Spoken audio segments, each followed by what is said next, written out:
Welcome to ABA Generalized, the podcast where we will bring a positive view to the world of applied behavior analysis. We are your hosts, Erica, G, and Ann, here to share inspiring stories, practical tips, and share some of the latest research to help you thrive in your ABA practice. Whether you're a seasoned professional, a student, or just curious about ABA, our goal is to spread positivity, foster a supportive community, and empower you to make a meaningful difference. Every Monday, we'll dive into topics ranging from success stories to self-care strategies and professional growth. Plus, we'll be featuring interviews with leading experts and real-life heroes in the field who are making an impact with their positive approach.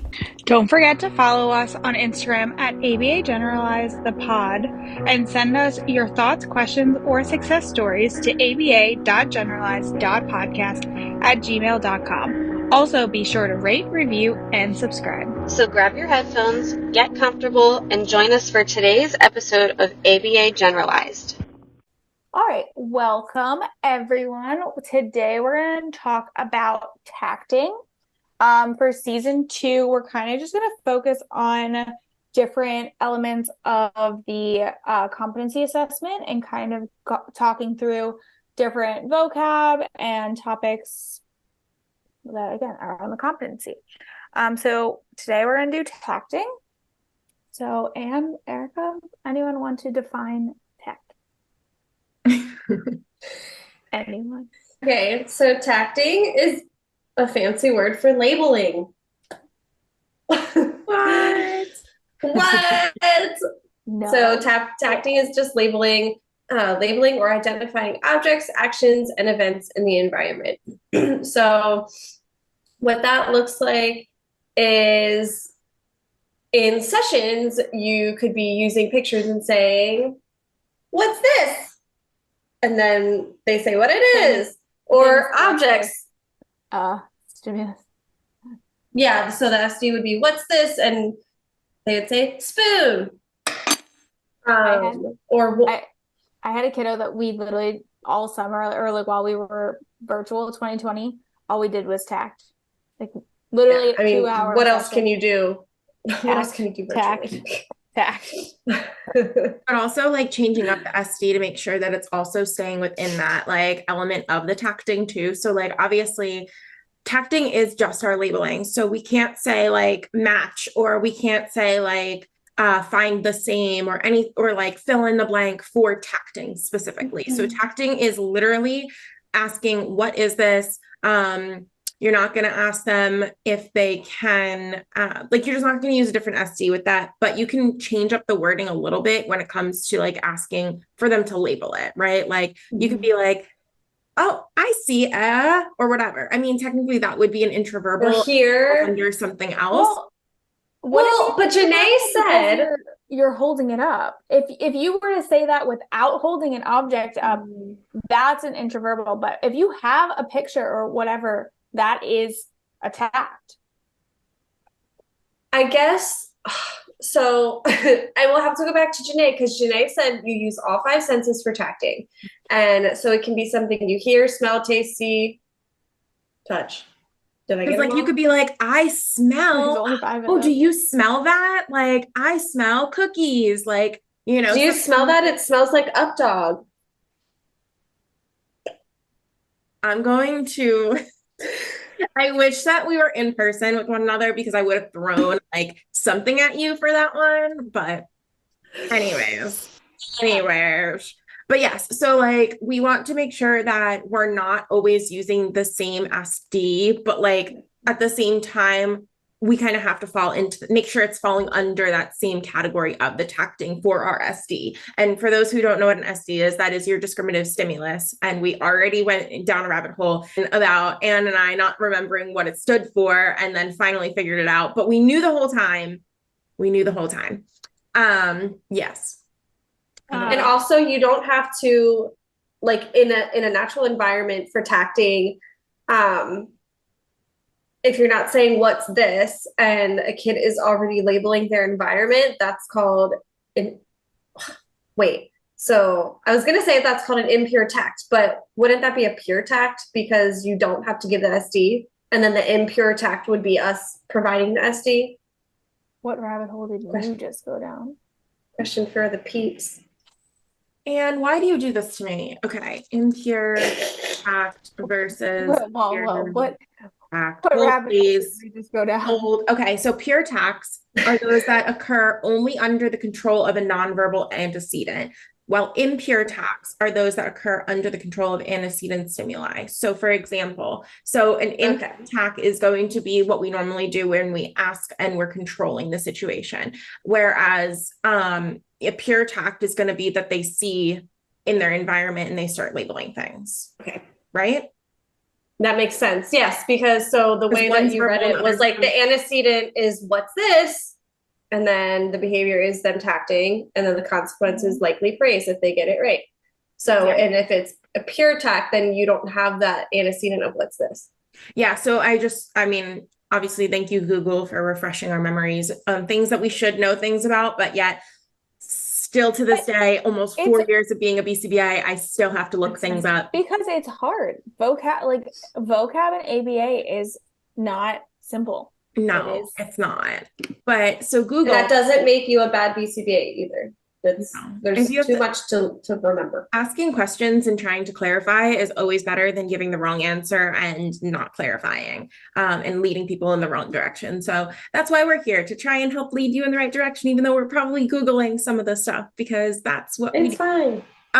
So it says impure tact is that what is it type of situation, because you're giving that verbal instruction, and the pure tact is the student was walking out of school towards the bus and then emitted the bus. So labeling their environment automatically without that prompt. And then that kind of goes into just making sure that there's a clear difference between a tact, a mand, and like an echoic or an interverbal, that a tact is labeling. We'll get into these other words in other episodes, but just for this clarification, a mand is more like requests. So making sure not having them request the object. They're labeling the object. And then same with echoics, you're not saying dog and then they're saying dog.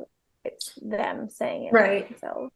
Yeah, I mean, it could be a prompt, but if my target was this spoon and a spoon, by the way. Because I was stirring collagen into my coffee. That's my kitchen table. I don't have a desk. I'm like, I don't have a spoon. I don't have a fork. What is Anne bringing to the table today? literally. Tact. We need to be able to tact, and she has an example of a spoon today. Yeah. So if I'm working with a client or a student and we're tacting spoon, and I say, what's this? And they say spoon, I'm not going to give it to them because they didn't ask for it. I'm going to say, yay, it's a spoon, great job, and then move on to something else. You could give them a toy at that moment, if that's their reinforcer, that whatever they're working for. But yeah, and that's a good point. But you're not handing just to discriminate of what if they were to say spoon and they start reaching for it, and then I would give it to them, but that would be considered a mand. And that's a different situation too. I mean, and we're gonna, like what we talked about in the previous episode about mands. So yeah, I think also it's really important to make, words. Oh my gosh, brain. Whoo. I think it's really important to also mention that it's part of one of our assessments, specifically labeling, or actually multiple assessments, because the ABLES has labeling, and then the BB map also has tacting specifically. I was going to say, you're going to see, I've seen the most tacting with the VB map. Mm-hmm. Then when I switched to a company that just used Peak mostly, I didn't see as much labeling. You do have some, but it's not as much as the VB map. No, but I mean, you still have goals of labeling. It just kind of is embedded differently within each assessment. So labeling and tacting, specifically those two words, are very explicit in the ABLES and the VB map. Whereas the Peak, I remember, I use Peak constantly still, or pretty consistently, I should say. And I know for a fact that there are labeling goals, but you just have to make sure that I mean, it doesn't say labeling specifically. It's going to be like they're able to identify these Okay. vocally or whatever. It's going to be worded a little differently.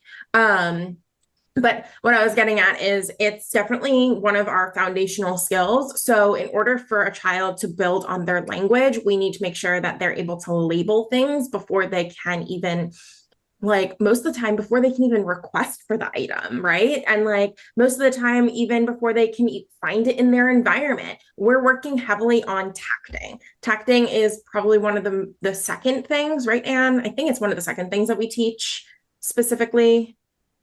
I mean, it gets Yeah, I involved. mean, it's so weird because like I don't focus on this anymore at all. Yeah. It's so different. Like even like the assessments I don't use.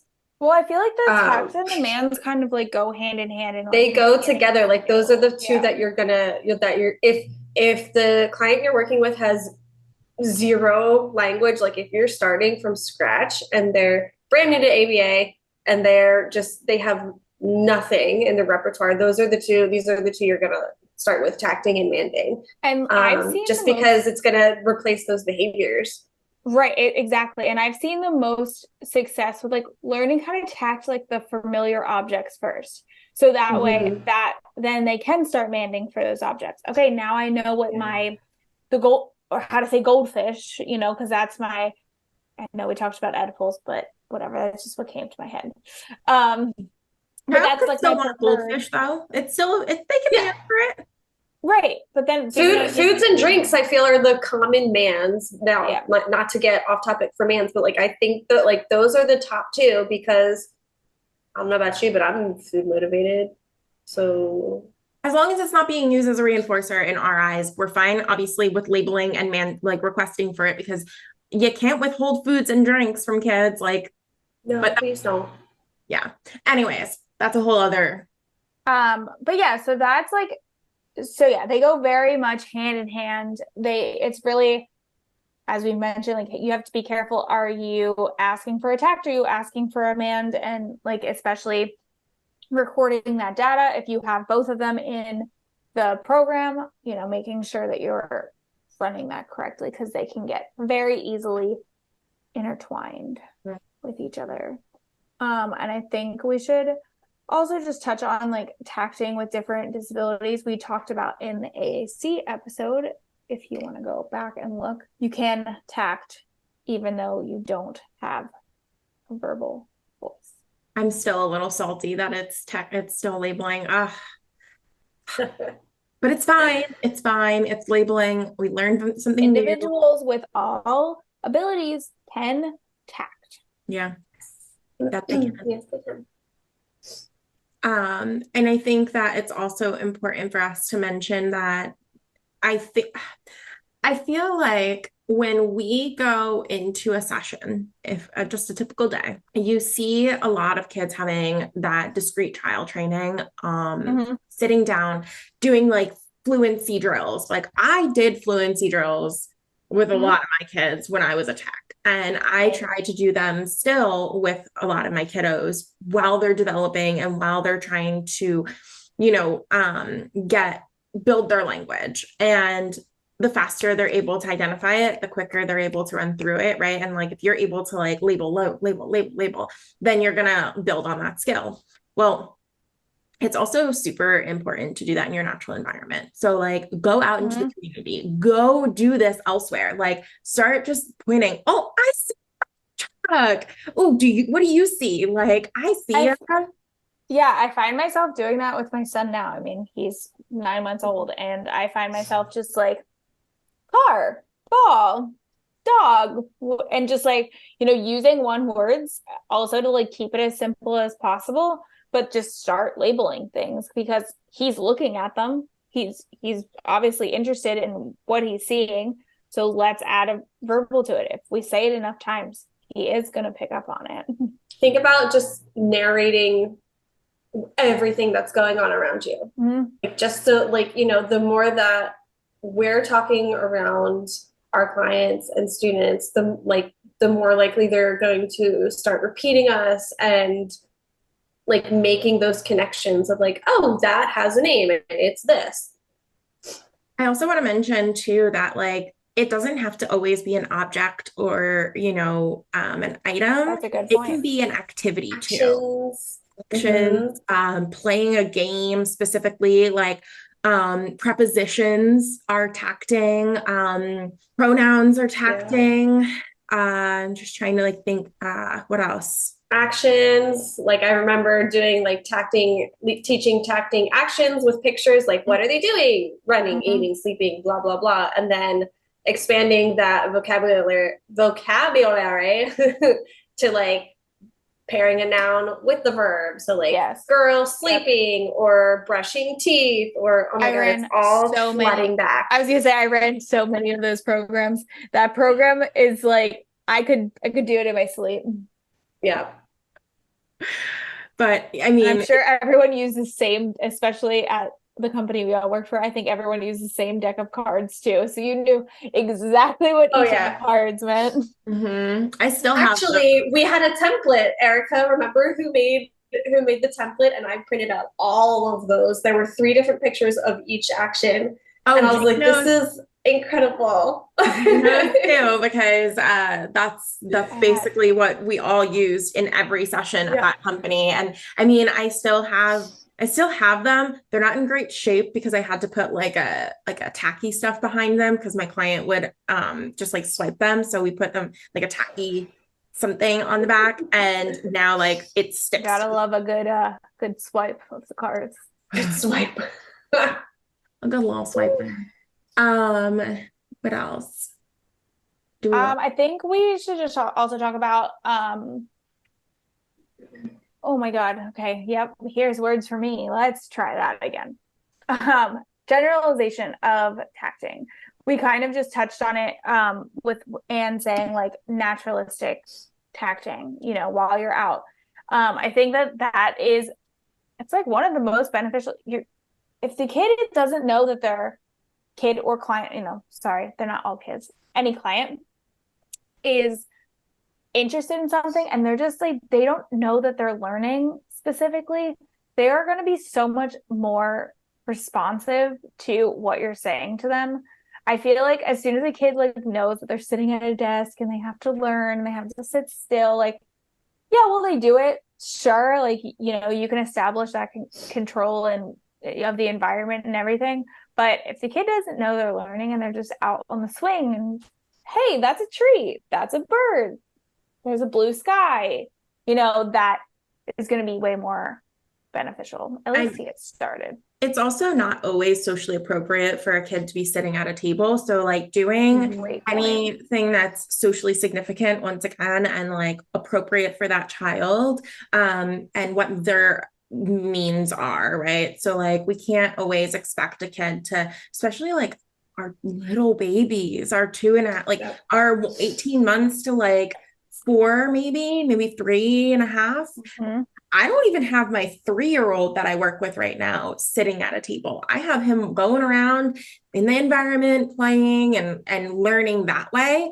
Because if we have a child sit too early, I feel it's gonna create like a big I don't know, it's just not going to be beneficial for them in the long run. Like, yes, obviously it's great for them to be able to build that skill for kindergarten, preschool, whatever. Mm-hmm. But at the same time, don't push it if they're not ready for it. And also, Right. you can start off with such a short period of time. Like you could do literally one tact at the table, and then you're done. We're like, let's go play. Mm-hmm. Yeah, as you said, like meet the child where they need to be. Let's not push a 2-year-old to be sitting at a desk as long as a 4-year-old would be able to, or somebody who's prepping, as you said, prepping for kindergarten. That's not fair of setting those expectations for the child. So I guess also just with anything, tacting can come with, or teaching tacting in ABA can come with, its own challenges. I think the biggest one is motivation. I don't care to label your picture because it means nothing to me. That's why you said it's so important to start with like things that they're motivated by, things that are already in their environment. Why are you going to teach a 2-year-old a tie, like a picture of a tie? you know, like that doesn't mean anything to them. And I guess also making the point of like making sure even before you start tacting, let's make sure that you have like stimulus control, you have also control of the environment, like the foundation has been set because you could ideally set yourself up for complete failure if you don't have those prerequisites skills already there. If the child comes in day one and you're brand new to them and you just try to start making them tact, they're probably going to just shut down unless like that's their preferred activity. Like they're probably just going to shut down and be like, I'm good here. Or extra engage in behaviors that we don't want them to behave. Well, and then also, if the child is unable to communicate vocally on their like without a coex, like if they're just starting out and it's a coex, don't be doing tacts. Don't work on tacts just yet. If they have some successive approximations, or at least they're getting a little bit of that word for the tacting, go ahead and start tacting. But if they can't even do a coex, do not start tacting yet. Please, please. Because that just impedes on everything. It's going to frustrate the child. It's going to frustrate you. It's going to frustrate the parent. It's going to frustrate the BCBA. Hopefully you're a BCBA that didn't put that in. But it's going to create chaos. And it's also not ethically sound, right? Like it's just not appropriate, age appropriate. Once again, meeting the child where they're at. If they're not able to do a coex, do not do tacting. That is my soapbox. I've stepped down. Good job. Yeah, so I think our final point with tacting should just be like, how can you support the parents? Like, I think this is more for like, if you guys could answer that, like, how to support the parents of like, all right, we're leaving now, but like, you can still be encouraging, tacting and manding, for that, words. Oh my God, they're not working today. But yes, how would you recommend parents help their kiddos outside of the ABA session with tacting? Those are better words. That was better. And do you want to go first? I think books are a good way if they're interested in books, like, that's an easy way.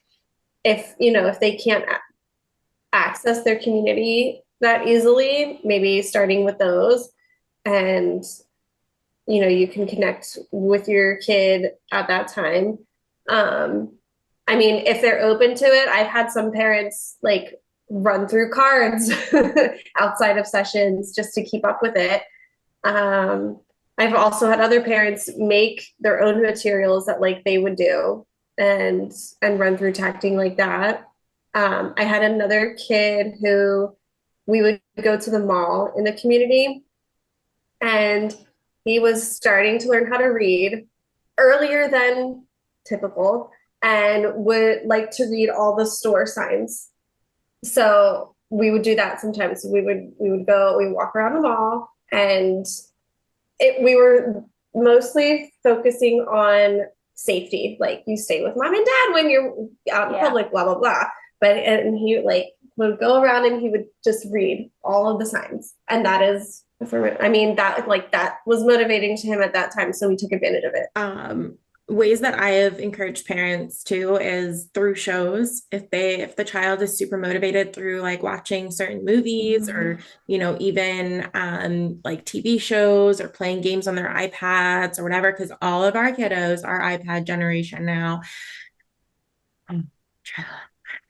Getting those, relinquishing those. Woo!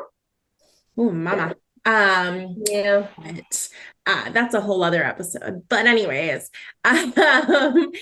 yeah, I use a lot of like things that they're mainly interested in. Just like Anne was saying, like if a child is more interested in labeling things that they see on a screen, then fine, go for it. Do I encourage the screen time? Not necessarily, but if that's something that's motivating, go for it, Absolutely.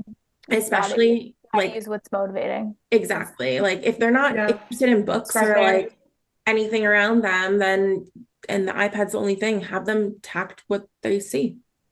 easy peasy. It's a good way to get some of those trials and pair with your child too. Not just saying that parents need to pair with their child, but in general, like anyone that Yep. works with a child should be developing some sort of a relationship.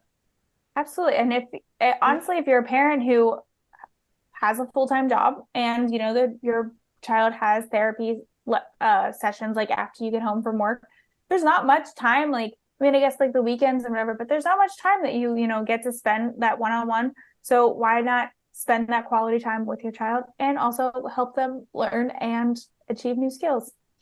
You can do it all without really skipping a beat. Yeah. Another thing that I just thought of was my son, who is 2. He's learning his colors, and anything he holds up, he says the color. Sometimes it's right, sometimes it's wrong. So we'll just go around and whatever he's holding, I'm like, what color is it? Like just casually. Like it doesn't have to be like, okay, time to sit. We're going to work on this right now. It's just like you're doing your everyday stuff, and like he's brushing his teeth. What color is your toothbrush? And that like that's it can be just easy like that. It doesn't have to be this whole big activity. It can just be whatever you're doing in the moment. You can find something to tact. I will say that's probably one of my favorite things to do is like just being in the environment and a child like labels something by themselves and then you add to that label like that question of like, oh, what color is that? Or like, oh, what does it do? And that's even thing because you're labeling the functions too. I could go down all day about different ways. But yeah, I mean, as Anne said, like it's definitely easy to do to just find ways to tact and yeah, that's all I got. Oh, I think for sure. I think so, like kind of wrapping things up, like tacting is labeling, tacting and manding go pretty hand in hand. And you want the child to be interested. You don't want to just have as and give a perfect example. You don't need them tacting a tie or a dress or I don't know, something very unrelated to their day to day. So we are going to continue to go through these different terms and just teach you. We also have some really cool interviews coming up. We're really excited about. We are just finalizing some dates and times, but definitely some fun things to come. But for today, that's all. Goodbye. Until next time. ABA Generalized, the podcast, is not providing professional advice. Please seek a professional in your area for specific advice and support.